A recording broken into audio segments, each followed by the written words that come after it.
mendengarkan sharing dari Ibu Syanti mengenai perlindungan data pribadi, apa itu data pribadi, kenapa penting untuk dilindungi, dan juga bisa bertanya Ibu Syanti melalui chat room, ataupun nanti setelah selesai pemaparan juga bisa bertanya langsung dengan unmute-kan mikrofonnya. Oke, kita waktu dan tempat saya berikan ke Ibu Syanti untuk mulai pemaparannya. Terima kasih Agung, terima kasih Smesco untuk kesempatannya hari ini. Jadi hari ini kedua kali saya memberikan suatu webinar kepada Smesco, kali ini tentang data pribadi. Melihat sekarang kita zaman teknologi, zamannya kita data pribadi kita banyak disebarkan, baik melalui media massa, media sosial. Jadi hari ini pembicaraan kita terkait mengenai pentingnya data pribadi, awareness kita sebagai diri kita sendiri, individual yang memiliki data pribadi. Baik, kita langsung aja mulai. Hari ini topik pembahasan kita ada 5. Sebelum kita masuk tentang perlindungan data pribadi, yang pasti aku ingin memberikan pengertian atau definisi apa itu yang dimaksud data pribadi. Terus perlindungan hukum, secara hukum. Terus ketiga, terkait penyalahgunaan data pribadi ataupun kegagalan perlindungan data pribadi. Terus 4, ada sanksinya apa. Terus 5, kesimpulan dan what to do. Langsung kita masuk sebelum. Oke. Nah, aku ngambil definisi data pribadi yang paling terakhir ya, di Peraturan Pemerintah Nomor 71 2019. Itu menurut aku sih definisi yang paling bagus dan gampang dimengerti oleh orang awam lah, bukan orang hukum. Jadi data pribadi itu setiap data tentang seseorang. Seseorang itu individual ya, jadi hanya orang individual, baik yang teridentifikasi dan atau dapat diidentifikasi secara tersendiri atau dikombinasi dengan informasi lainnya, baik secara langsung maupun tidak langsung melalui sistem elektronik dan atau non-elektronik. Nah, kalau secara intinya atau apa yang bisa aku simpulkan, itu data pribadi itu adalah suatu atau koleksi informasi yang dapat mengidentifikasikan siapakah kamu atau siapakah kalian atau siapakah aku oleh dipersepsi oleh orang lain. Jadi aku udah kasih contoh di sini ada 2 contoh. Pertama, Kevin 30 tahun. Apakah ini bisa dianggap sebagai data pribadi? Nah, kalian sebagai orang luar ngelihat nama informasi, ada informasi Kevin 30 tahun gitu loh. Itu saja siapa itu Kevin? Nggak ada yang tahu. Kevin teman aku. Kevin teman aku umur 30, tapi nggak bisa kita identifikasikan untuk contoh yang pertama. Jadi itu bukanlah data pribadi. Sedangkan kalau yang nomor 2, kita bisa lihat itu kalau namanya unik ya, contohnya kayak namanya apa sih yang paling baru sekarang anaknya Elon Musk, dia kan namanya unik banget. Jadi itu mungkin bisa diidentifikasikan. Tapi kita coba yang contoh nomor 2 itu ada namanya ini nama sembarangan ya, bukan nama orang. Giana Raharjo, 15 tahun, orang Sunda, alamatnya di mana, nomor HP-nya berapa, emailnya apa. Nah, kita bisa identifikasi Giana itu siapa. Kalau kalian kenal si Giana, oh ini Giana teman aku. Tapi intinya kalian bisa identifikasi dengan berbagai koleksi informasi ini, itu siapa gitu loh. Jadi itu penting banget. Jadi kenapa di berita-berita banyak dia mencoba menjaga rahasia data pribadi orang-orang dengan sebutkan di inisial NF atau inisial AB, umur 25 tahun. Udah. Dengan inisial itu kita nggak tahu ini siapa, tapi pasti orang-orang kepo ya. Tapi itulah harusnya data pribadi seseorang yang nggak bisa disebarkan sembarangan. Nanti kalau bisa disebarkan itu dasarnya apa, nanti kita jelaskan lebih lanjut. Tapi intinya dari sini contoh yang aku kasih itu, jadi kita tahu apa itu yang dianggap sebagai data pribadi. Yang pasti orang ketiga, pihak lain bisa ngelihat informasi ini itu bisa pinpoint ke siapa gitu. Itu intinya. Sama dengan KTP ya. Kalau KTP itu kan kalau kita tahu nomor KTP, itu bisa kita cari siapa pemilik data KTP itu. Jadi nomor KTP itu juga penting banget sih, data pribadi banget. Ini salah satu, ini nggak bukan data yang exhaustive ya. Jadi ini masih bisa nambah lagi. Jadi makanya aku tambahin di nomor 10 dan lain-lain. Jadi intinya nama lengkap, nomor KTP, alamat, nomor HP, email address, gender, agama, nasionalitas, nomor kartu kredit. Nah, bisa jadi satu dari sini aja udah bisa pinpoint siapa orang itu, atau bisa mesti ada kolektif berbagai data untuk nunjukin siapa orang itu gitu loh.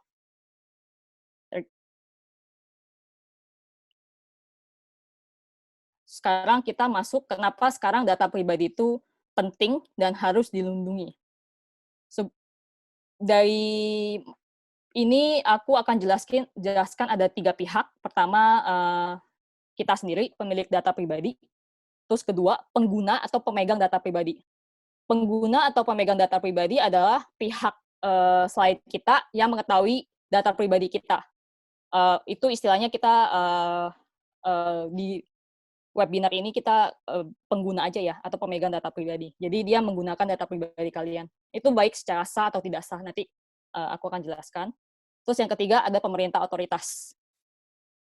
Jadi untuk dalam hal data pribadi ini itu nanti ada 3 pihak yang akan kita jelaskan, karena 3 pihak ini interrelated, punya hubungan masing-masing.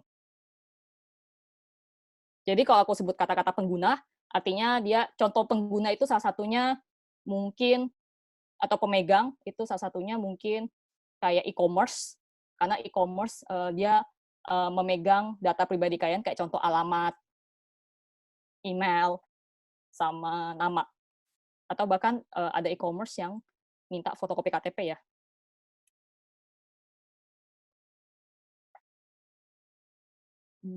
Kenapa sekarang, dulu 20 tahun lalu atau 10 tahun lalu ya, kayaknya data pribadi ini nggak sepenting sekarang. Mungkin penting juga sih lewat survei-survei ya, tapi sekarang itu udah jadi idola dan banyak orang mau data pribadi masyarakat gitu loh. Dari yang bisa disimpulkan sih yang pasti is all about money. Jadi is data pribadi itu adalah suatu produk yang bisa dijadikan uang juga. Nah, kadang kita mulai aware kan, udah mulai sadar, data pribadi kita penting nih, kasih ke orang. Cuma, kalau nggak kasih data pribadi, entar nggak bisa menggunakan jasa tertentu, apa sarana tertentu. Jadi, seperti yang aku tulis ini, pemberian data pribadi ke pengguna atau pemegang data pribadi, mau nggak mau. Jadi kalau nggak kasih data pribadi, nanti nggak bisa dipakai, atau nggak bisa dipakai jasa atau sarananya. Ya paling gampang e-commerce lah, kalau nggak kasih alamat sendiri, ya nggak bisa. Tapi ya bisa aja kita pakai alamat orang lain, karena untuk menjaga kerahasiaan, kalian pakai akun palsu, atau pakai nggak mau kasih data pribadi, ya bisa aja. Cuma kalau sosial media gitu, kalau nggak kasih data pribadi, ntar teman-teman kalian nggak tahu itu IG-nya punya siapa atau Facebook-nya punya siapa. Nah, ada juga di sini penggunaan secara sah dan penggunaan secara tidak sah ya. Ya, paling gampang sebagai user atau member suatu jasa atau sarana. Ya, mungkin IG, FB, e-commerce yang untuk yang aktivitas sehari-hari. Terus yang B, yang pasti metric data collection untuk marketing. Jadi bisa tahu, yang suka akses web ini itu umurnya 30 tahun, atau umurnya masih remaja, atau umur berapa. Jadi bisa tahu dia mau dijual ke siapa. Dan ini juga sebenarnya metric data collection juga untuk pengusaha-pengusaha ya, kayak kalian yang UMKM. Kalau kalian pengusaha-pengusaha juga kalian tahu, ternyata mungkin kalau kalian punya website kan bisa cek siapa aja yang sering berkunjung ke website kalian, dari Indonesia berapa, dari Jakarta berapa. Jadi kalian bisa menggunakan data collection itu untuk target the konsumen, yaitu untuk marketing atau sponsor. Yang paling gampang kalau kalian buka suatu web di Google, ntar tiba-tiba muncul sponsor advertisement-nya di sosial media kalian. Data pribadi juga penting untuk mencegah penipuan online. Jadi dengan adanya data pribadi, contohnya juga nggak hanya e-commerce, mungkin yang sekarang yang kayak Gojek, Grab juga kalau nggak kayak drivernya nggak kasih data pribadi dia, kan nanti yang bisa jadi account palsu kan, yang jadi driver kan. Jadi makanya sekarang kita juga diminta foto dengan KTP. Jadi biar tahu apakah si drivernya sama yang mengambil barang itu emang orang yang sebenarnya, apakah dia pakai data pribadi sendiri yang benar-benar dia, atau dia menggunakan data pribadi orang lain untuk melakukan, ya. Tapi ini dengan data pribadi kan mencegah penipuan kan, karena dipakai secara sah. Tapi ada juga yang penggunaan secara tidak sah, terutama yang pasti cybercrime, penipuan online itu paling sering. Dia entah gimana, karena data pribadi bocor, tahu kartu kredit kalian, tahu nomor handphone kalian, tahu alamat rumah kalian, tahu nama kalian, tapi dia nggak tahu OTP atau nomor card identification yang 3 angka di belakang. Jadi dia butuh itu untuk mengambil uang kalian, jadi dia telepon. Itu udah cybercrime. Atau yang terakhir, yang umumnya juga ada phishing atau scam email, yang mana dia berpura-pura email dari suatu web yang legit yang kalian gunakan, terus dia minta data pribadi kalian. Tolong ubah data pribadi kalian di web itu. Ternyata webnya palsu, itu sering banget. Terus tiba-tiba mungkin kartu kredit kalian kepake, atau ternyata dapat email aneh, ya bisa jadi.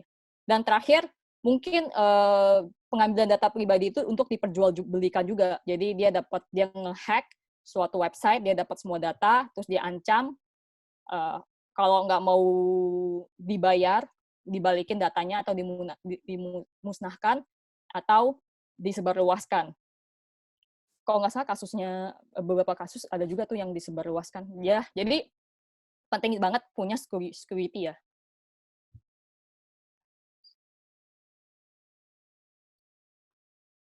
Nah, di sini aku dapat artikel yang menarik tentang how long it will take to read the terms of service agreement of popular online service. Ini aku ngambil dari source-nya ini. Di sini dia siapa sih yang baca terms of service agreement? Aku aja termasuk yang nggak baca ya. Tapi ada teman aku yang baca. Emang dia salah satu yang rajin dan niat.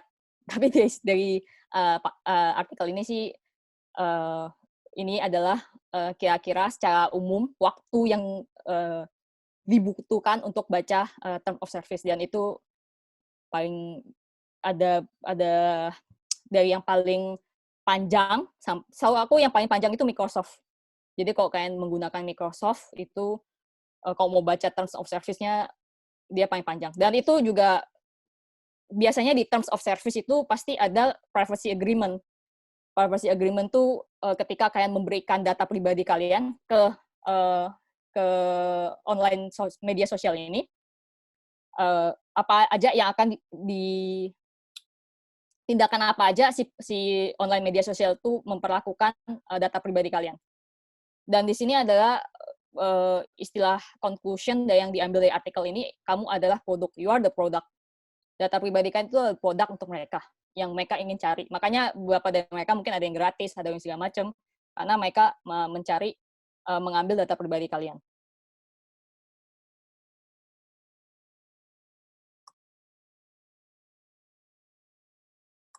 Penggunaan data pribadi sama sosial media ini bukan berarti semuanya tidak semuanya ilegal ya. Penggunaan mereka bisa legal, jadi mereka mengambil data pribadi banyak, jadi mereka udah istilahnya udah dipetakan. Ya, jadi mereka bisa tahu, oh ini orang-orangnya, mereka udah kumpulin gitu, jadiin satu untuk mengetahui, anggap aja riset. Kalau sebelum adanya sosial media itu, kalau orang-orang ngakuin riset, mereka biasanya telepon atau datang ke rumah masing-masing terus minta isi survei. Nah itu sama dengan, cuma sekarang penggunaannya karena ada media teknologi lebih gampang. Jadi sekali jadi user atau sekali jadi anggota atau user dari sosial media ini sudah dapat data kita gitu loh. Kita akses apa aja segala macam.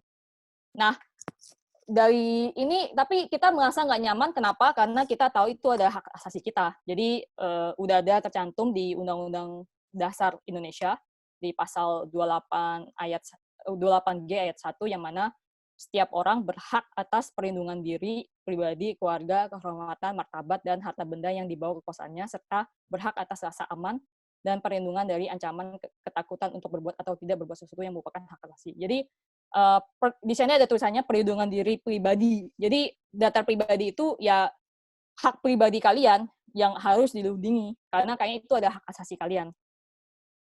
Hak untuk menjaga kerahasiaan juga. Ada penjelasannya, apa sih privacy rights atau hak pribadi. Pertama, hak pribadi merupakan hak untuk menikmati kehidupan pribadi dan bebas dari segala macam gangguan, merupakan hak untuk dapat berkomunikasi dengan orang lain tanpa tindakan dimata-matai sini. Hak pribadi merupakan hak untuk mengawasi akses informasi tentang kehidupan pribadi dan data seseorang. Jadi, ini penjelasan lebih lanjut tentang hak pribadi.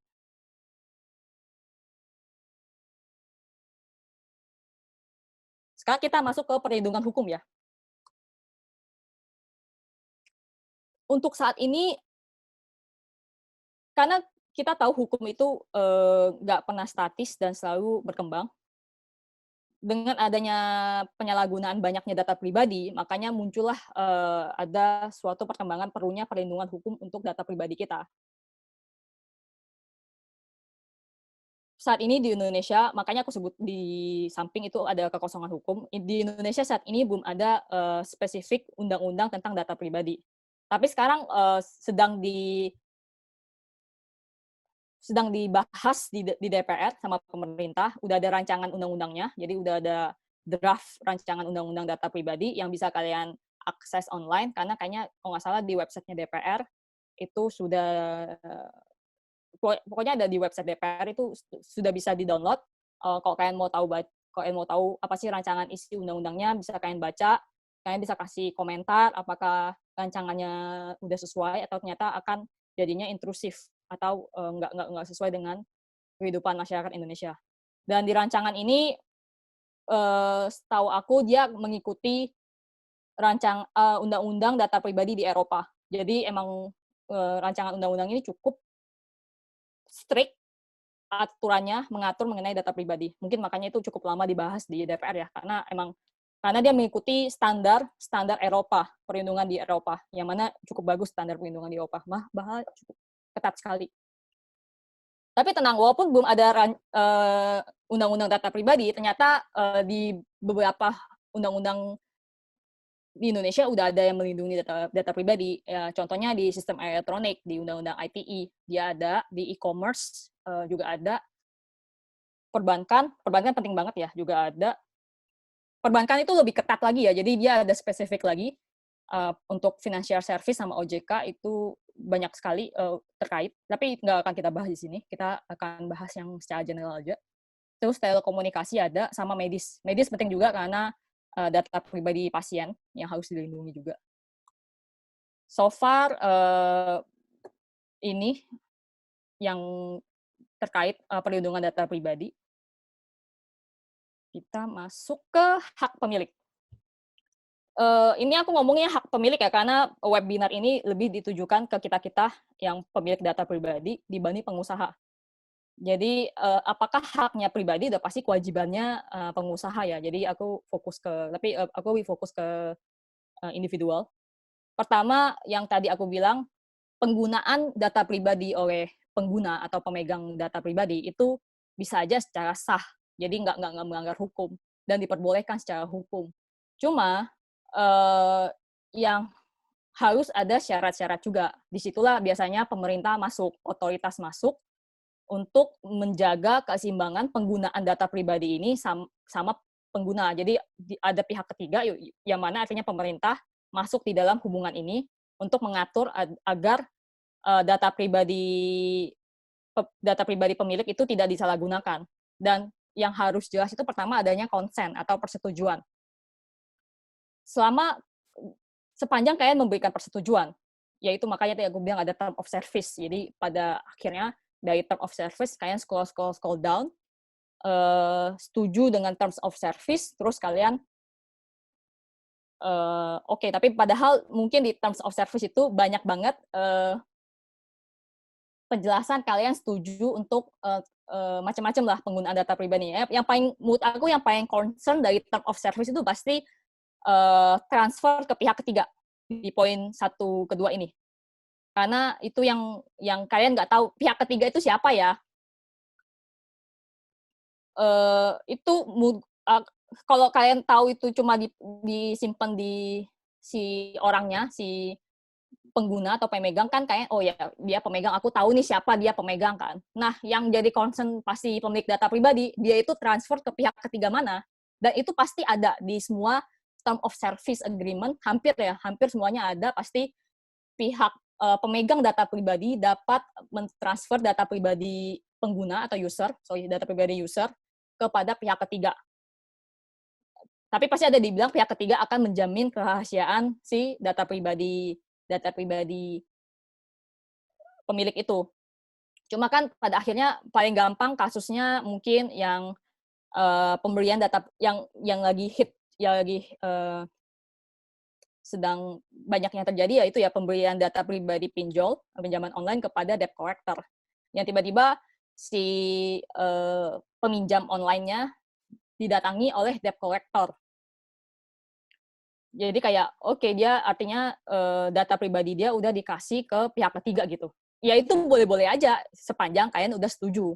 Jadi makanya kalau kalian baca privacy agreement atau bagian term of service, itu pasti kalian bisa lihat apa sih data pribadi kalian yang digunakan, dan itu harus ada kejelasan ya. Jangan sampai si orang yang ingin memiliki data pribadi kalian atau yang memegang data pribadi itu nggak jelas penggunaannya gimana. Karena itu harus jelas. Jadi si data pribadi kita baca, oh pertama data pribadiku akan diproses, digunakan buat apa, buat macam-macam penggunaan jasa dia. Terus oh ternyata nanti bisa ditransfer ke pihak ketiga untuk proses apa segala macam. Jadi harus clear apa sih penggunaan data pribadi yang akan dilakukan sama pemegang. Nah, ini juga hak untuk unsubscribe ya. Ini paling sering banget ditemuin, apalagi zaman work from home ini. Banyak banget aku dapat email yang aku nggak pernah setuju untuk subscribe. Tiba-tiba dikirimin email dari insurance, dari produk mana, dari website mana. Oke lah, aku juga nggak tahu dari mana. Pertama, dia dapat data email aku. Kedua, udah diatur di peraturan pemerintah terkait untuk hak untuk unsubscribe. Jadi harusnya bisa ini bahkan udah jelas banget diatur di undang-undang Eropa ya, di perlindungan Eropa itu, kalau si pemilik data pribadi itu punya hak untuk unsubscribe. Dia nggak mau terima lagi email promosi dari suatu jasa. Dan kalau sampai susah banget untuk unsubscribe, bahkan nggak dicantumkan di dalam email itu udah pelanggaran oleh si pemegang data pribadi itu, atau pelanggaran dilakukan oleh pengguna. Karena sekali lagi, pemilik data pribadi punya hak, dia setuju untuk diberikan, jadi dia juga punya hak untuk nggak mau ikut lagi dari online sosial itu, dari sarana atau jasa servisnya si pemegang data pribadi atau pengguna. Dia setuju untuk terikat, tapi dia bisa juga untuk menolak pada akhirnya, sama kayak kalian menghapus account kalian. Kalian punya hak untuk register, kalian punya hak juga untuk menghapus account dan minta semua data pribadi kalian di account itu dihapus. Istilahnya gitu, hak unsubscribe. Terus yang ketiga itu yang tadi, hak untuk dihapus dan dikeluarkan dari search delisting right. Itu hak kalian. Nggak bisa pemegang data pribadi itu tetap menyimpan data kalian ya, kalau emang kalian udah konsen atau mau dihapus datanya. Yang terakhir, keempat ya, sering banget juga banyak orang yang ngambil data pribadi kalian tapi nggak kasih kontak point. Padahal penting banget kontak point dari pemegang data pribadi kepada pemilik data pribadi, karena kalau pemilik data pribadi merasa ada data-data pribadi dia disalahgunakan, atau contohnya yang tiba-tiba dapat email tapi nggak ada link untuk unsubscribe, ataupun ada email link untuk unsubscribe-nya ke page cannot be found. Jadi pada akhirnya gimana sih ini unsubscribe? dari email-email nggak jelas ini, itu pelanggaran hukum itu harusnya bisa dilaporkan kepada ini. Saya juga pernah ada kejadian, saya dapat email chain, ribet banget buat unsubscribe, kirim email, telepon, padahal ya, unsubscribe itu harus dimudahkan oleh pemilik data pribadi. Jadi tinggal klik link, bisa unsubscribe. Ini saya masih kirim email dulu, terus kirim email ternyata nggak dibalas-balas, tetap dapat email chain-nya, baru saya kirim email kedua. Ini kalau saya nggak unsubscribe, saya mau lapor ke Kominfo. Baru dia balas, terus saya dikeluarkan dari list email chain dia. Jadi kan masih, kadang faktanya sebagai pemilik data pribadi kayak dipersulit untuk menghapus atau melakukan nggak mau memilih kegiatan yang penggunaan data pribadi lain, itu adalah pelanggaran atau tindakan yang salah yang dilakukan oleh pemegang data pribadi ya. Karena sebagai pemilik data pribadi, apapun yang kalian punya hak kalian itu harusnya dimudahkan, bukan dipersulit. Terus yang terakhir itu yang paling penting sebagai pemegang data pribadi adalah hak untuk dilindungi secara penuh kerahasiaannya. Karena itu kewajiban penting banget ya. Nah, kewajiban kerahasiaan oleh pemegang yang mana merupakan hak pemilik itu bergantung dengan apakah pemegang itu memegang data pribadi yang cukup besar. Jadi contohnya kalau kita ngomongin blog sama e-commerce, yang udah pasti e-commerce kan untuk publik. Terus harusnya e-commerce juga memegang data yang cukup banyak sekali.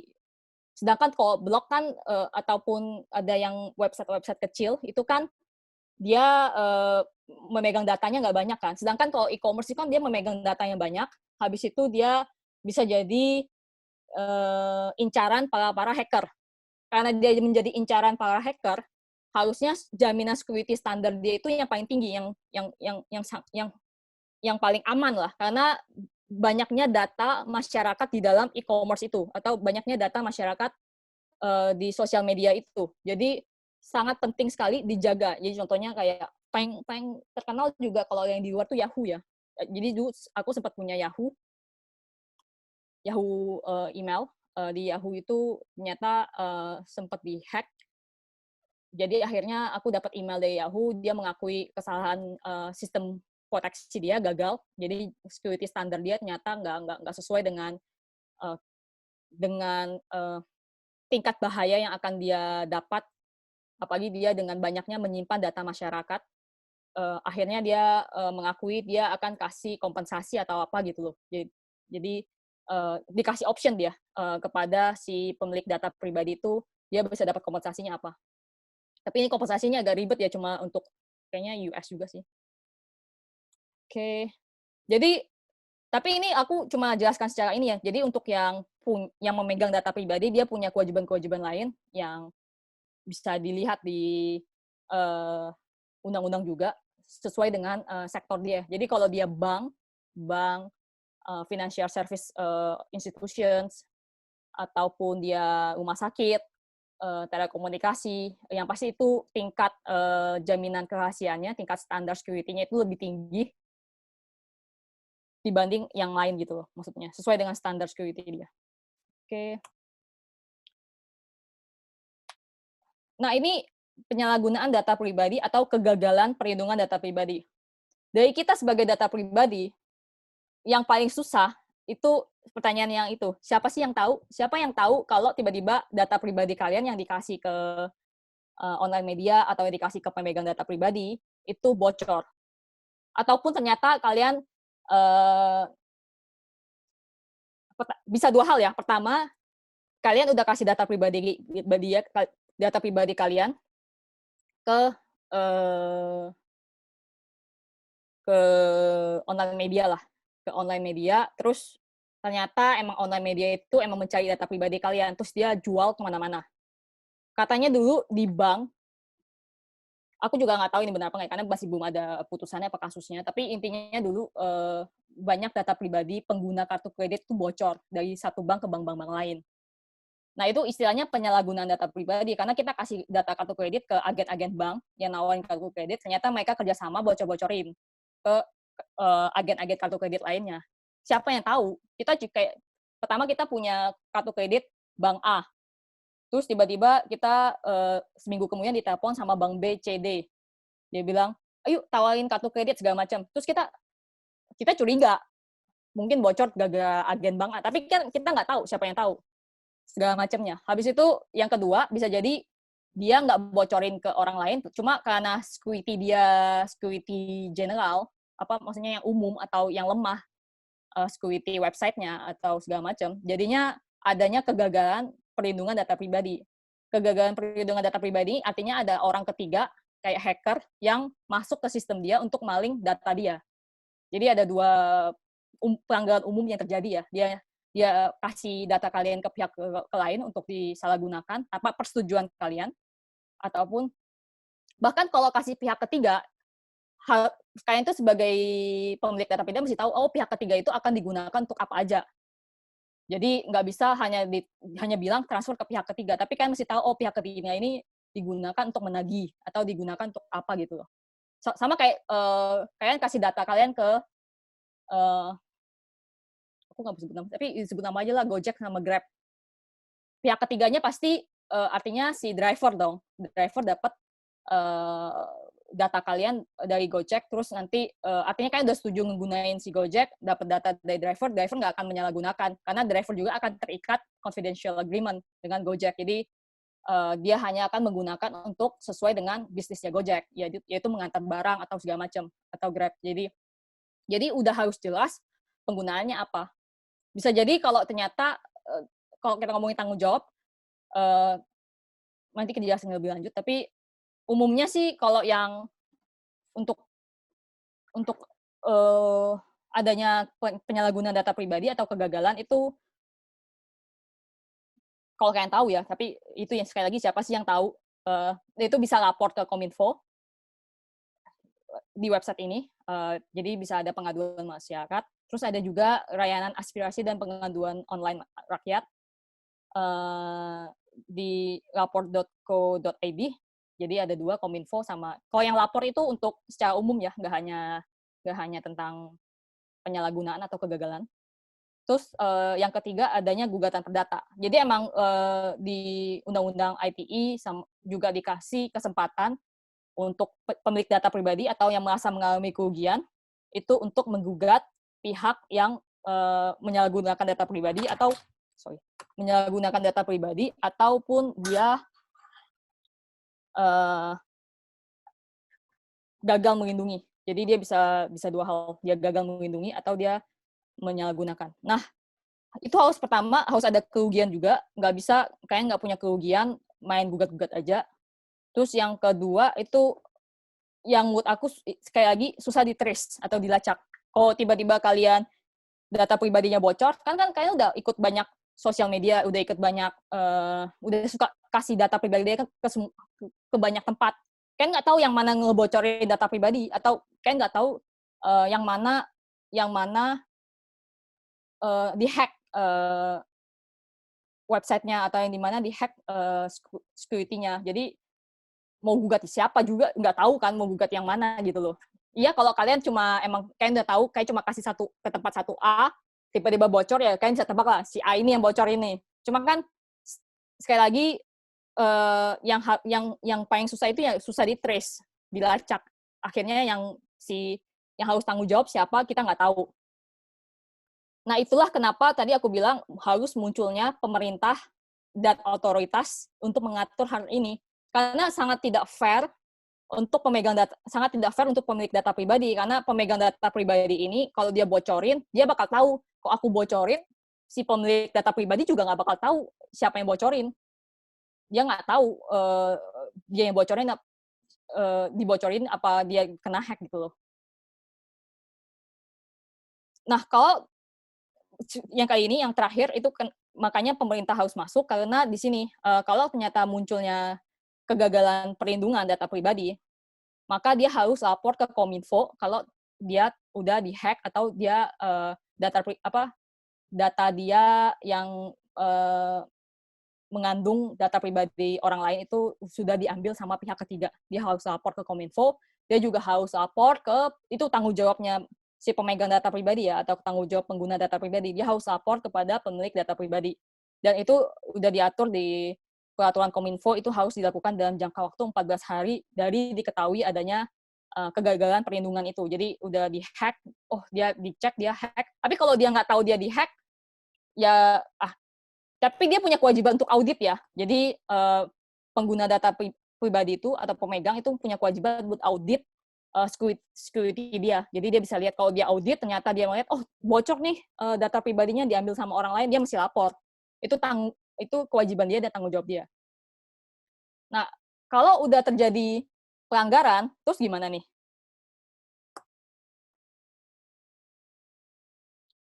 Karena rancangan undang-undang perlindungan data pribadi belum sah atau belum berlaku, sebenarnya di sana itu banyak banget sanksinya ya. Sanksinya cukup lumayan ketat, cukup lumayan berat ya untuk pemegang data pribadi kalau dia sampai menyalahgunakan data pribadi ataupun dia gagal melindungi data pribadi dia cukup ini. Cuma sekarang itu belum ada sanksi pidana ke pemegang data pribadi ya. Dia cuma ada sanksi administratif. Jadi buat kegagalan data, kalau dia sampai gagal melindungi data pribadi itu masih sanksi administratif. Tapi ada sanksi pidana untuk hacker. Jadi dia pihak ketiga, dia mengambil data pribadi orang, jadi dia merusak sistemnya pemilik data pribadi, sistemnya si pemegang data pribadi, terus dia ngambil data, itu ada sanksi pidananya di Undang-Undang ITE, sanksi pidananya. Terus ada juga pengguna yang memberikan data pribadi ke pihak yang tidak berhak. Nah, bisa juga dia emang udah awal udah menyalahgunakan data pribadi orang. Jadi dia emang ngambil data pribadi orang untuk disalahgunakan. Dan ini semua hanya berlaku untuk sistem elektronik ya. Sedangkan kalau untuk manual atau yang fisikal kayak KTP kalian disalahgunakan, nah itulah dianggap belum ada aturan yang berlaku. Tapi kan bisa gugat perdata karena kalian merasa dirugikan. Tapi untuk yang pidana mungkin itu belum ada dasar hukum yang bisa diatur. Tapi mungkin kalau mau juga bisa ada penipuan ya.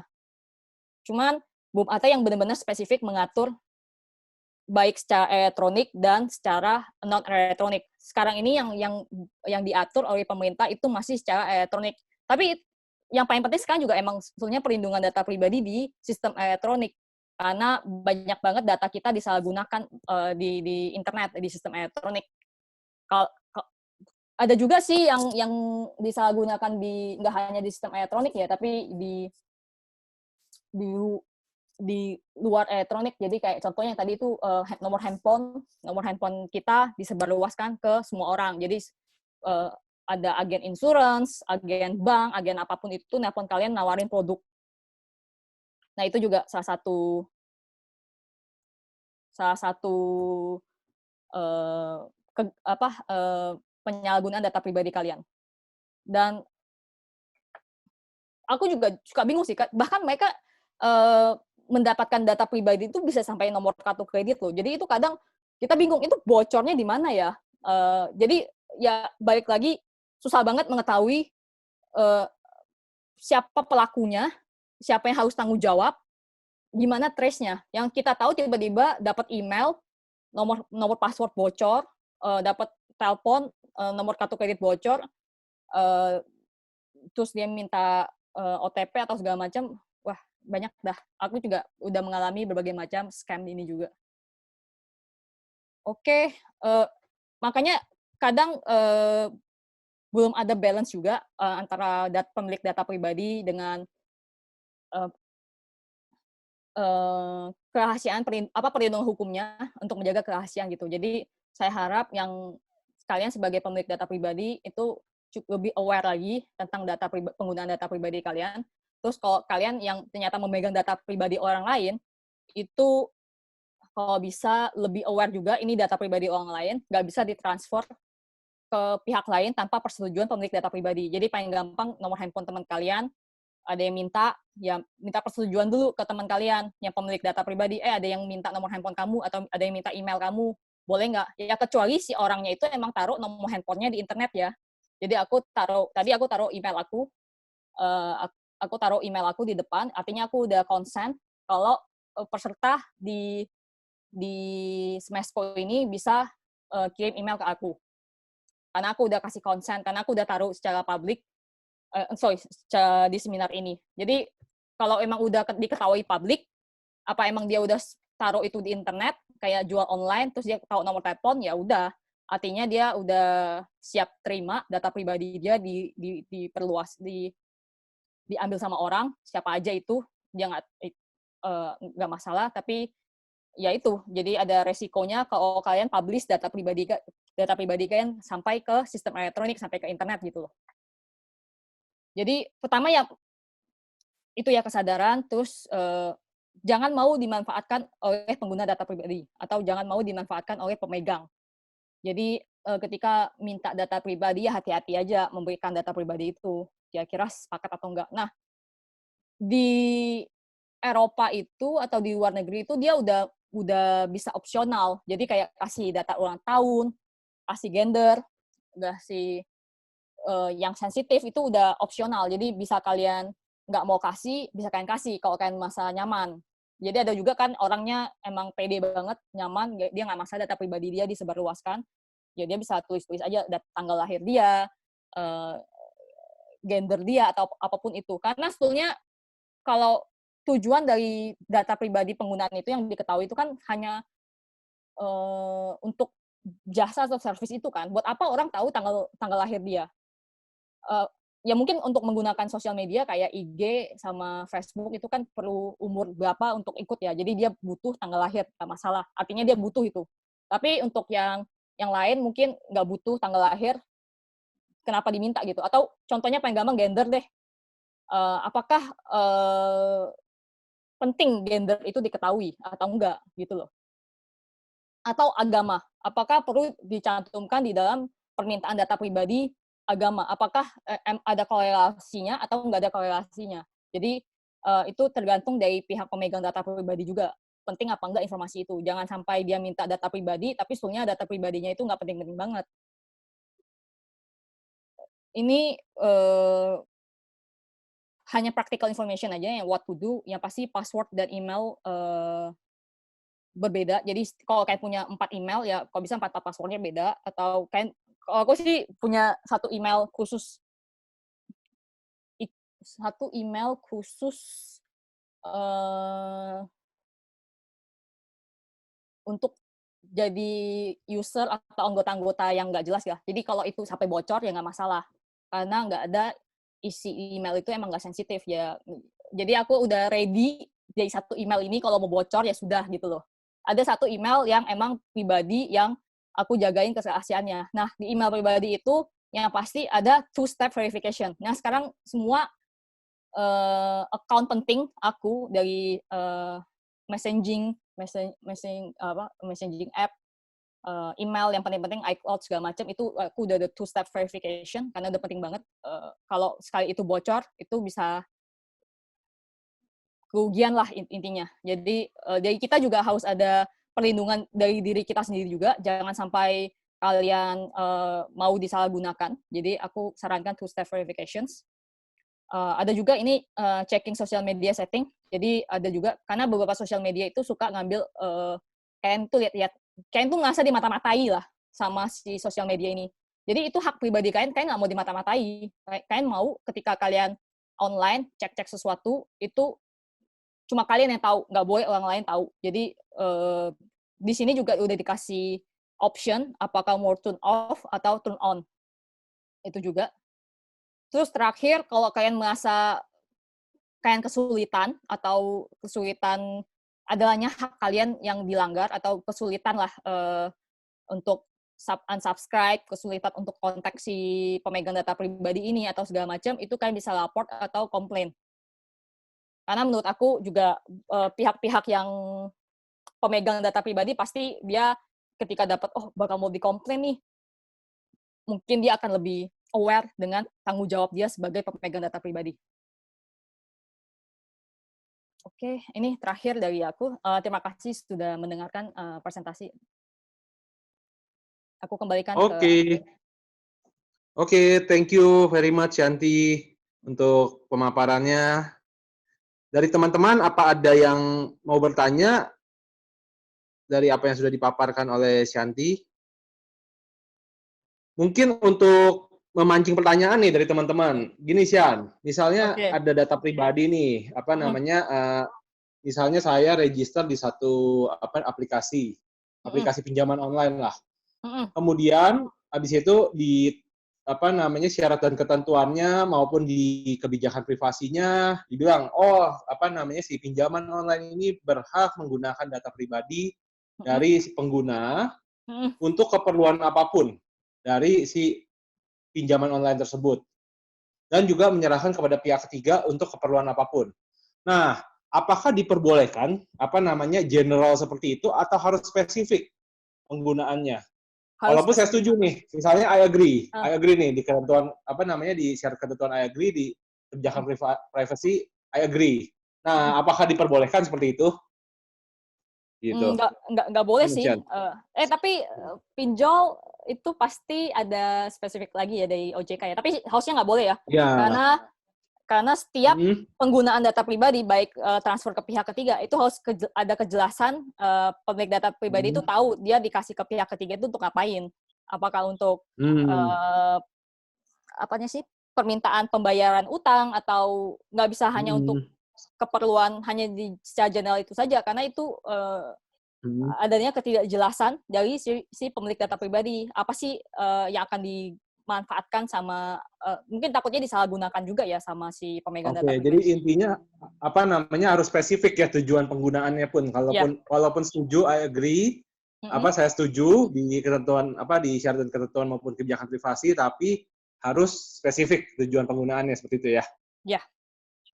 Oke, oke. Nah, ini udah ada pertanyaan nih. Hendra dari Banda Aceh. Thank you, Pak Hendra. Saya ingin bertanya, apakah dengan meng-allow mic, kamera, kontak, dan lokasi untuk satu aplikasi, apakah mereka bisa menggunakan akses di luar saat kita tidak menggunakan aplikasi tersebut? Mungkin maksudnya apa namanya kita izinkan kan biasa izinkan apa namanya si aplikasi mengakses mikrofon, mengakses lokasi. Nah, itu si aplikasinya itu hanya boleh gunain apa namanya akses ke mikrofon maupun location kita selama kita menggunakan aplikasi tersebut atau at any time gitu, Syar. Itu waktu contohnya waktu dia jadi user punya account dari websitenya atau punya account dari jasanya itu dia mesti tahu juga dia itu karena sekarang itu ada istilahnya aku juga mau tahu sih ketika kita nggak on menggunakan si apps atau contohnya di apps lah paling gampang ya apps di handphone waktu kita nggak gunain ya kan ada yang sekarang kan aku lagi gunain Zoom nih bisa jadi Ya, contohnya aku nggak Zoom. gunain ya aku nggak gunain Zoom kan aku nggak tahu nih si di kalau di privacy agreement-nya si Zoom menyatakan kalau ketika aku turn off itu masih bisa ngelacak location aku ya bisa aja karena sekarang kan kalau kita lihat di handphone ya akan ada bagian location contohnya sesuatu messaging lah. Aku sih udah tulis only use your location when I am online. Ketika aku gunain atau when I use this app. Jadi ketika aku nggak gunain this app, location aku itu nggak dikirim ke si apps ini. Jadi sebetulnya ada dua pilihan sih, Gung. Jadi intinya dia setuju dikasih at all time, mau dia off, mau dia on, atau kedua dia cuma setuju dia kasih location itu ketika dia on, atau dia sama yang ketiga dia nggak setuju sama sekali. Dan tiga hal ini itu harusnya dikasih option ya kepada pemilik data pribadi. Nggak bisa dia kecuali penting banget ya kayak Gojek ya. Gojek aku juga kecuali dia emang penting banget untuk menggunakan data pribadi jadi mesti on bisa aja. Oke. Jadi prinsipnya adalah ketika itu harus diberikan opsinya secara jelas oleh aplikasi tersebut ya. Apakah mau at all time atau ketika menggunakan aplikasi tersebut gitu ya. Prinsipnya ya. Ya, cuma ini negative thinking-nya, Gung. Kita sampai sekarang kan katanya banyak banget yang apps-nya yang apps bodong kan. Jadi kita download apps, dia bilang aja ini bisa di turn off atau segala macam. Ternyata tetap dia memata-matai.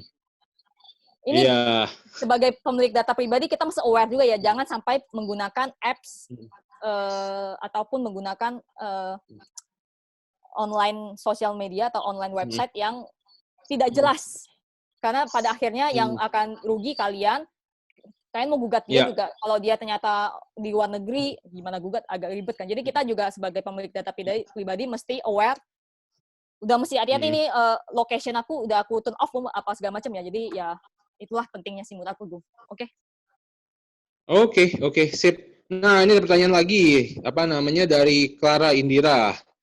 Terkait data pribadi, aku ingin tanya, apakah dalam CV online yang kita upload di LinkedIn, ada batasan data pribadi apa aja yang harusnya dimasukin?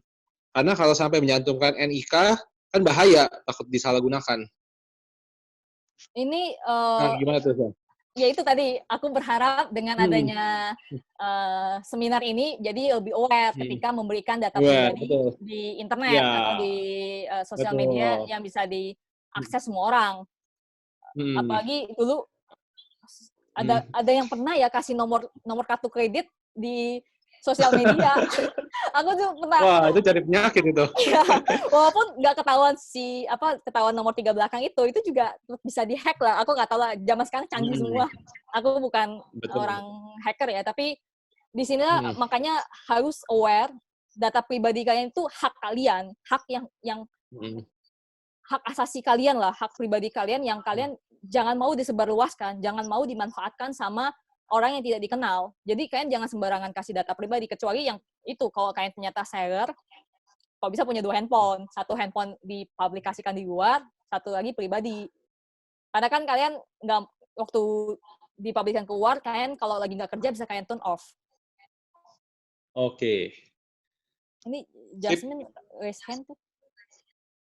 Ya, ada. Oh, ada. Atau ada yang mau langsung unmute, bisa. Ya. Boleh. Kalau yang mau langsung unmute. Hai, Sean. Oh, Jari ya? Iya. Okay. Thank you for your sharing. Mau nanya. Kan ini kan ngomongin masalah data pribadi. Tadi ada ngomongin masalah pinjaman online, lalu Agung sempat bilang, kalau kita sebagai orang yang install app pinjaman online. Tapi kalau misalnya kasusnya itu di-extend ke kita sebagai orang yang tidak melakukan pinjaman online, tapi kebetulan data kita ketarik aja sama teman kita misalnya yang pinjaman online, karena kan kita suka dapat kayak SMS, si ini pinjam uang, tolong ingetnya untuk bayar, atau tipe-tipe penagihan seperti itulah. Jadi dari sisi kita tuh lebih kayak gimana ya? Oke. Halo. Iya, aku udah ngerti. Udah dengar ya suaranya. Oke. Soalnya di sinilah kalian itu ya, tadi kan aku kasih tiga pihak terkait ya. Kadang kalian itu gak hanya pemilik data pribadi, kalian itu juga pemegang data pribadi. Gimana, atau pengguna data pribadi ya, atau pemegang data pribadi. Jadi kalian tuh sebagai diri sendiri, itu megang data pribadi orang juga. Contohnya, kalau kalian kasih, ada punya nomor handphone Pak Agung nih, aku punya nomor handphone Pak Agung. Pak Agung kaya, terus aku kasih nomor handphone Pak Agung tanpa persetujuan Pak Agung ke orang lain. Kontak Pak Agung aja, dia mau beli makanan kamu, atau kontak Pak Agung aja, dia ini. Aku itu pemegang data pribadi orang. Aku juga harus, soalnya dianggap, aku juga ketika memegang data pribadi orang lain, aku harus nge-treat data pribadi orang lain itu sebagai data pribadi aku juga. Nggak boleh sembarangan kasih orang lain. Jadi emang, sekali lagi, banyak yang nggak aware kalau dia juga megang data pribadi orang lain. Yang mana, kalau dia minta data pribadi orang lain, dia juga harus ada persetujuan dari orang lain itu ketika dikasih ke pihak ketiga. Dalam kasus ini banyak juga yang terjadi ya. Jadi yang mana ada satu orang minjem uang online, pinjol, kan dia butuh pihak jaminan ya, penjamin atau butuh penjamin, betul. Penjamin ya, atau referensi biasanya. Orang lain ya selain dia, yang bisa keluarga dia, bisa nggak keluarga, cuma mungkin dia uh, dia Google aja nih, dia cek di kontak list dia siapa yang bisa jadiin penjamin lah, dia nggak jelas, ya udah si ini aja yang jadi penjamin deh, dikasih nomor karena dia tahu alamat dia, tahu email dia, tahu KTP dia, atau bahkan tahu KTP dia segala macem, ya udah dikasih ke si pinjol. Tapi si pemilik data pribadi yang jadi referensi itu nggak tahu karena dia nggak pernah dimintakan persetujuan. Jadi tiba-tiba dikontak sama pinjol karena si yang minjem mungkin nggak bayar. Nah, itu udah jelas-jelas sudah ada pelanggaran data pribadi ya. Itu udah penyalahgunaan sih menurut aku, udah penyalahgunaan data pribadi orang lain. Dan itu cuma sayangnya balik lagi kalau itu nggak lewat sistem elektronik, mungkin agak susah dihukum ya, atau dilaporkan. Kecuali emang ada kerugian ya, kalau merasa diteror, ya bisa aja sih ngegugat PMH kali ya, Gung. Gugat PMH dia, tapi nggak ada materialnya yang loss, karena dia cuma ditelepon-telepon doang. Tapi ya mungkin ada imaterial yang loss. Terganggu, ya dia merasa stres, diganggu. Ya bisa aja sih gugatan PMH menurut aku ya, kalau mau ngegugat. Tapi kan cuma masalah ini siapa sih yang mau gugat? Jadi banyak banget pelanggaran data pribadi yang nggak worth it gitu, yang kayak, aduh, data aku bocor. Terus mau ngegugat, ribet banget dah. Terus mau komplain, teman sendiri juga, ribet juga kan. Jadi ya susahnya lebih baik melindungi diri sendiri sih, menurut aku sih. Oke. Nah, kalau mungkin sedikit pertanyaan lanjutan, Cian, dari pertanyaan Jerry tadi. Nah, kalau kayak gitu, yang salah nih, misalnya Agung minjam ke pinjol. Terus habis itu kasih datanya, data Sianti. Tapi Agung nggak ngomong dulu ke Sianti. Nah, Sianti bisa gugatnya itu pinjolnya atau Agungnya nih? Atau Agung doang gitu, atau dua-duanya? Agung doang. Kalau pinjol kan nggak tahu dia. Dia pasti udah merasa, karena kan yang kasih statement palsu atau statement yang tidak benar itu si peminjamnya. Agungnya. Iya, karena dia yang menyalahgunakan data pribadi orang lain, Gung. Oke. Jadi kalian juga harus berhati-hati ketika mendapatkan data pribadi ya. Jadi kalau kalian tiba-tiba dapat fotokopi KTP siapa atau segala macam, ya jangan disebarluaskan atau gitu loh. Oke. Nah, udah ada pertanyaan lagi nih, Sian. Dari Ibu Meli ya. Ya, saya pernah dengar bahwa pinjol itu bisa punya akses untuk ambil semua kontak yang ada di handphone peminjam.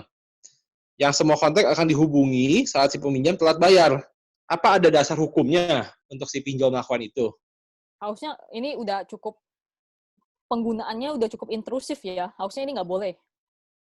Iya. Cuma masalahnya pinjol itu ini bisa asing kan ya, kalau nggak salah ya. Tapi kalau makanya tadi sekali lagi aku menyatakan kalau kadang banyak apps, nggak hanya pinjol deh, apps yang ada di di Android sama di app apa sih iOS itu banyak kan apps yang nggak jelas, mereka ternyata bisa kontak video kalian, foto kalian segala macam ya sekali lagi siapa sih yang tahu mereka bisa ngelakuin secanggih itu.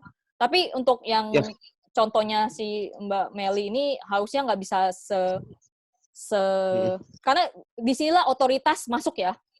Pasti otoritas masuk, terutama OJK karena pinjaman online itu pasti OJK harusnya udah ngecek apa aja data pribadi akan digunakan oleh si pinjol ini, yang mana tidak bisa sampai seintrusif ini, karena harusnya nggak untuk kegiatan pinjolnya itu nggak butuh sampai semua kontak bisa diakses.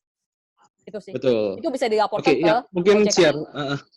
Mungkin share pengalaman sedikit kalau terkait hal ini. Untuk yang pinjol yang terdaftar maupun berizin dari OJK itu udah pasti nggak dimungkinkan. Kenapa? Karena ketika mengajukan pendaftaran itu udah jelas untuk akses ke kontak list dari si pengguna itu dilarang oleh OJK.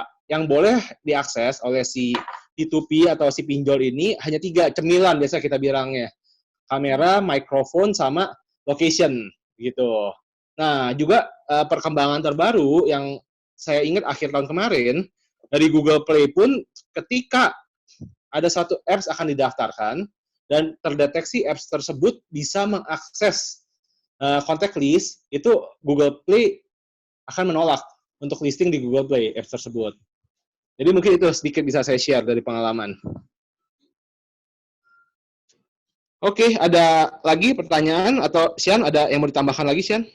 Mungkin kalau kalian ngerasa ketika kalian baca terms of service-nya, oh ini nggak banget nih penggunaan data pribadi aku, mungkin bisa dilaporkan ya ke Kominfo. Cuma kalau sampai itu apps luar negeri, udah agak susah sih. Lebih baik saya Oh, aman, susah.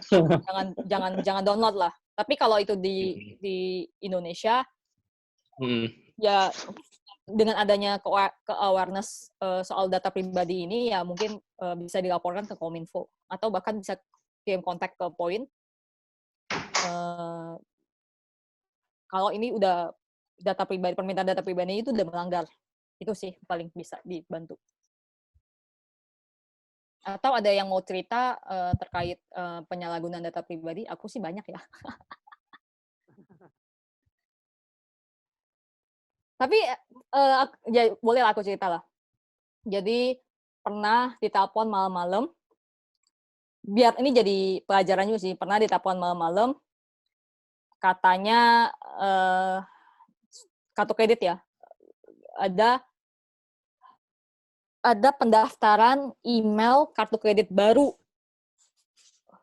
Jadi kayak ada perubahan informasi untuk data kartu kredit. Terus aku kayak nggak pernah ada perubahan data informasi kan. Terus aku tanya, kok bisa ada perubahan data? Dia ngakunya dari suatu perwakilan dari bank tertentu.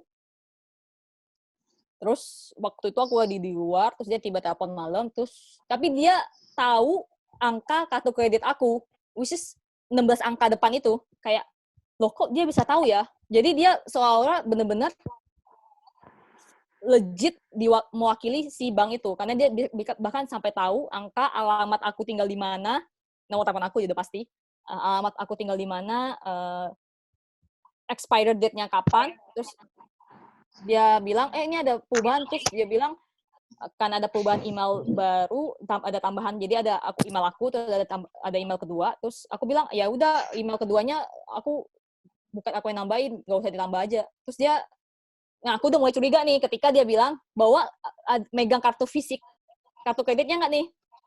Terus aku lagi di luar, emang lagi nggak bawa kartu kredit itu, terus kayak, oh udah mulai curiga nih. Terus dia bilang, aku bilang aku nggak bawa, oh ya kalau bisa penting banget nih ada nomor telepon di bagian belakang kartu yang penting banget untuk membatalkan perubahan email itu yang baru. Terus udah curiga banget, terus aku ya korek-korek lah. Cuma menurut aku nggak nyamannya itu dia sampai tahu alamat rumah aku. Siapa sih yang nyaman kalau alamat rumah diketahui? Itu juga susah banget lah jadi pemilik data pribadi untuk melaporkan pelanggaran itu. Itu jelas sudah ada pelanggaran ya, udah ada penipuan, udah ada pelanggaran.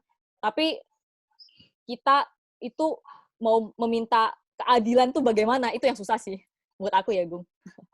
Atau ada pengalaman, Gung, sukses untuk terkait pelanggaran data pribadi ini? Karena kan akhirnya ya udah lah, go deh. Nah, mungkin itu kali sih yang menariknya, udah ada belum nih presiden dari Mahkamah Agung gitu terkait kasus pembobolan data pribadi gitu? Kayaknya belum sih sejauh ini. Sejauh ini. Belum ada ya. Kalau enggak itu bakal jadi breakthrough sih. Karena menurut aku dari ini susah dilacak sih, Gung. Iya, betul. Dan kerugiannya pembuktiannya susah ya. Aku belum mengalami kerugian loh, Gung. Kerugian aku secara material apa? Aku belum sempat dibobol kartu kreditnya. Oke. Walaupun akhirnya kartu kredit aku dibobol, pasti aku lapor, nggak bisa langsung gugat, mesti lapor ke kartu kredit, tolong ini nggak ada transaksi mencurigakan.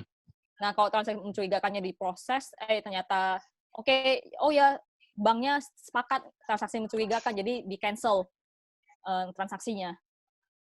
Nah, makanya menurut aku butuh banget rancangan undang-undang perlindungan data ini ya. Jadi mungkin dan juga kalau bisa mungkin forum penyelesaiannya itu bisa secara sederhana. Jadi nggak perlu sampai ngegugat di pengadilan atau ada gugatan sederhana atau bagaimana. Jadi biar pemilik data itu kalau emang merasa dilanggar bisa mengajukan gugatan dengan lebih cepat gitu atau bagaimana. Karena ya balik lagi kalau udah data pribadinya udah keluar sampai ke media, ya udah nggak bisa kita apa-apain lagi. Udah nggak. Contohnya kartu KTP deh, kalau udah sampai KTP masuk ke Google Image saja, mau nariknya gimana? Udah di save sama orang kan? Maksudnya reparasinya susah Betul. banget. Iya, Reparasi heeh. dari bocornya data pribadi. Udah Iya. apakah itu antar hakimnya akan menganggap itu imaterial? Imaterial karena belum ada material yang kerugian Mhm. imaterial material Value-nya berapa? Iya. iya, Penentuan value-nya itu, value kerugiannya itu yang sulit. iya. Iya. Itu Oh, udah ini ada sharing aja. Ada sharing oke. aja nih dari Ya, pengalaman yang bobol, kebanyakan gadget berbasis Android instead of iPhone. Jadi mungkin Apple lebih cukup kuat security-nya. Hal ini pernah saya uji coba punya 2 HP. Oke, thank you sharing-nya nih, Bu Meldi. makasih. Ada lagi pertanyaan dari teman-teman? Atau mau sharing atau dia ada Ya. tambahan gimana sih melindungi diri Hmm. sendiri atau Hmm. Oke, mungkin kita tunggu dulu nih berapa menit. Mungkin ada sharing lagi Sian terkait data pribadi ini.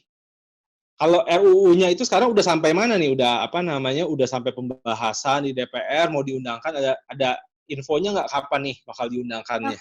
rencananya itu Hmm? udah mau Gung diundang-undangkan ya. Udah cukup Dan lama ya itu ya draftnya ya? iya, udah 2 tahun kayaknya ya. Dan dia Betul. selalu diubah-ubah terus dan dia sekarang udah follow Eropa perlindungan data pribadi Eropa itu berat banget loh. Hmm. Bahkan Iya salah betul. satunya yang aku ingin kasih tahu juga transfer data pribadi ke Hmm. luar negeri ya. Nah, Itu wah itu juga boleh-boleh penting aja. tuh. Nah, sekarang itu lebih ketat lagi. Yang pasti dia bilang kan standar transfernya itu harus sesuai dengan standar jaminan yang ada, jaminan sesuai dengan negara Indonesia ya, atau jaminan yang pokoknya yang ketika ditransfer itu kalau kita tahu transfer data ke Eropa udah pasti jaminan perlindungannya lebih tinggi dibanding transfer ke negara yang tidak yang berkembang ya, mungkin kayak yang masih belum aware sama perlindungan data kayak ke Thailand, Ya. ke Myanmar atau ke negara-negara lain yang emang bahkan undang-undang data pribadinya nggak ada. Jadi kalau bisa hanya bisa transfer ke negara yang udah punya perlindungan data pribadi. Oke. Dan Nah, itu harus ada persetujuan nggak misalnya dari Kominfo gitu untuk melakukan transfer data pribadi ke luar negeri? harus. Oh, oke. Jadi ini kan kemungkinan besar nih transfernya on daily basis nih, apalagi kalau perusahaan macam e-commerce, Amazon gitu. Itu kan kemungkinan bakal transfer on daily basis. Nah, itu approval dari Kominfo-nya seperti apa gitu? Apakah ketika di depan aja atau setiap kali melakukan transfer data harus persetujuan gitu? Yang itu sih belum ada Spesifiknya ya. spesifiknya. Tapi umumnya sih Oke. kalau aku advice-nya sih di redacted ya. Jadi kalau bisa data pribadinya itu kalau mau transfer keluar ya di redacted. Jadi bukan data pribadi. Jadi dia udah lebih ke bulk data. Kayak seumuran berapa, dari umur, yang nggak bisa di pinpoint itu data pribadi. Oh, oke. Transfer. Ya. Dibanding dia Oke. transfer data pribadi keluar Data mentah gitu ya. daripada ribet, Beresiko ya. mendingan di redacted gitu atau udah diproses sehingga udah nggak bisa di pinpoint data pribadi apalagi. Umumnya ya, tapi kita belum tahu juga ini rancangan undang-undangnya, tapi semoga soon ya rancangan undang-undang ini diterbitkan. Yang pasti sih untuk pemegang data pribadi yang banyak kayak e-commerce, beberapa itu yang pasti tanggung jawabnya bakal lebih gede, lebih luas. Oke. Nah, ini apa nih? Ada yang mau sharing nih dari Trisa Tanisa. Sharing aja, Miss Yanti, papa saya pernah dimintain OTP sampai berkali-kali dan orang yang telepon ke nomor HP papa saya itu mengetahui nomor kartu kredit tersebut secara lengkap. Saat nggak berhasil dapat OTP, orang tersebut minta 3 nomor di belakang kartu kredit. Alasannya adalah orang yang menggunakan kartu tersebut ingin dihentikan transaksinya. Akhirnya kami telepon ke bank agar kartu tersebut dimatikan dan digantikan dengan yang baru. Mungkin saran saya, masyarakat harus lebih peka sama apa yang dapat di-share dan seharusnya memang tidak perlu di-share. Langsung telepon ke bank, karena orang penipu itu menelpon dari nomor yang terlihat legal. Cuma 3 nomor itu, kayak CS Bank. Oke, thank you Trisa Tanisa sharingnya. Ya, jadi intinya ya lebih aware, kita punya data pribadi sama bagaimana kita melindungi data pribadi tersebut agar tidak disebarluaskan ataupun digunakan secara ilegal. Seperti itu ya. Oke, ada lagi teman-teman?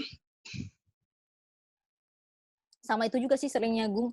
Hmm. Ketika transaksi e-commerce kan, apakah ingin menyimpan kartu kredit ya? Ya, Nah, betul. dulu aku nggak e-commerce Indonesia ya, tapi kalau nggak salah kayak booking.com apa agoda.com itu kan ini kayaknya curiganya sih sempat bocor di sana ya. Aku juga sempat ada beberapa yang aku save datanya. Terus tapi kayaknya curiganya juga itu kadang hacker luar itu ngebobol web terus dia jual ke orang Indonesia. Jadi dia dapat data pribadi Indonesia itu ngejual ke orang Indonesia untuk melakukan penipuan. Bisa jadi kayak gitu. Mungkin aku bukan orang IT security ya, tapi ya udah mulai banyak yang canggih-canggih lah. Oke. Oke, ada lagi yang mau ditanyakan? Atau ada yang sharing yang udah mulai canggih, yang udah kita nggak pernah ketemu. Kan banyak tuh yang udah Agung nggak pernah kejadian nih atau cerita-cerita? Masalahnya kalau saya gaptek. Soalnya Ke bank aja Gung. kebanyakan masih keteler gitu. Itu dia Bohong banget. masalahnya. Bobolan gitu, apa yang mau dibobol juga. Tapi yang paling mengganggu itu ya sampai mau lapor OJK ya itu bank sih, KTA sih. Ya, Bete banget. Bank sama asuransi. Asuransi betul. sekarang udah nggak terlalu ini ya, tapi KTA sih. Udah, Betul. aku juga Pinjol lah. Tapi sekarang lebih sadis lagi pinjol kebanyakan yang kasus ya. untungnya teman-teman aku nggak sampai kasih data pribadi aku ya. Tapi yang bank kayaknya ke nomor aku ke agen-agen bank itu udah bocor banget dah. Tiap hari ada yang Betul, telepon. pastilah. Masalahnya Shanti nasabah prioritas di Nggak ada seluruh bank hubungannya. internasional di Jakarta gitu ya. Oke, ada lagi teman-teman? Oke, Mas Adit masih ada di sini, Mas Adit atau Mas Rifki? Mas Adit atau Mas Rifki dari Smesco online masih? Ya, ini masih online. Kalau dari Facebook sih belum ada Mas yang ingin. Oke. Gimana kalau Mas? Oke, mungkin kita tunggu ya 2 menit 3 menit ya. Kalau misalnya udah tidak ada pertanyaan, mungkin kita closing ya. Dan teman-teman kalau masih mau ada pertanyaan, boleh nanti bisa melalui pihak Smesco ya disampaikan. Nanti kami bantu jawab. Kita tunggu 2 menit ya.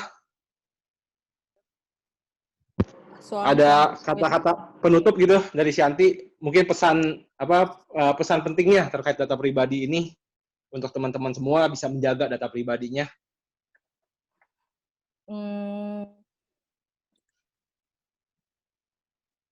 Mungkin kalau aku sih dari beberapa tahun terakhir nih ya, dulu aku nggak terlalu merasa penting banget data pribadi, tapi dengan banyaknya udah mulai intrusif banget penyalahgunaan data pribadi ini, dan aku udah mulai merasa tidak nyaman.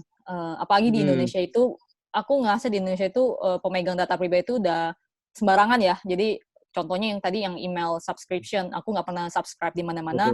Tiba-tiba dapat email aja ini, terus habis itu udah dapat email nggak bisa di unsubscribe lagi. Jadi aku harap kita semua udah mulai lapor juga, udah mulai aware hak-haknya, jadi jangan sampai mau disalahgunakan. Karena kadang karena kita diem-diem aja, jadi si pemegang data pribadi itu ya tetap menyalahgunakan data pribadi. Jadi lebih baik udah mulai aware. Cuma sekali lagi ya, aku juga berharap pemerintah juga memberikan paling susah itu ya, Gung, aku pengalaman mau lapor OJK, tapi ribet banget. Kayak betul. Pertama itu ya aku nggak suka itu ya, yang pertama notifikasi kartu kredit tiba-tiba di charge 5.000. Yang SMS. Aku nggak setuju apa-apa, itu tiba-tiba kok dapat 5.000 biaya notifikasi, biaya SMS. Itu juga yang tanpa persetujuan. Habis itu beberapa agen-agen bank juga udah mulai maksa tiap hari nelpon. Jadi dan OJK juga mau lapor ke sana juga nggak sederhana lah. Jadi ya berharap, ya aku juga berharap pemerintah bisa menyederhanakan laporan dari masyarakat juga aware dengan tanggung jawab masing-masing dengan haknya. Udah segitu aja sih, Gu. Oke. Sip, thank you banget, sharingnya sangat bermanfaat, Ibu Shanti. Terima kasih juga untuk waktunya, dan terima kasih untuk semua teman-teman yang udah setia mengikuti webinar ini, bincang-bincang kita melalui yang dikoordinir oleh pihak Smesco. Minggu depan kami tetap ada, mungkin harinya berubah, seingat saya Rabu ya jadwalnya diubah jadi ke Rabu dengan topik-topik dari sisi hukum lainnya. Oke, terima kasih semua, dan yang sedang berpuasa selamat menjalankan ibadah puasa, semoga puasanya lancar dan semoga tetap sehat semua. Terima kasih, selamat siang. Terima kasih.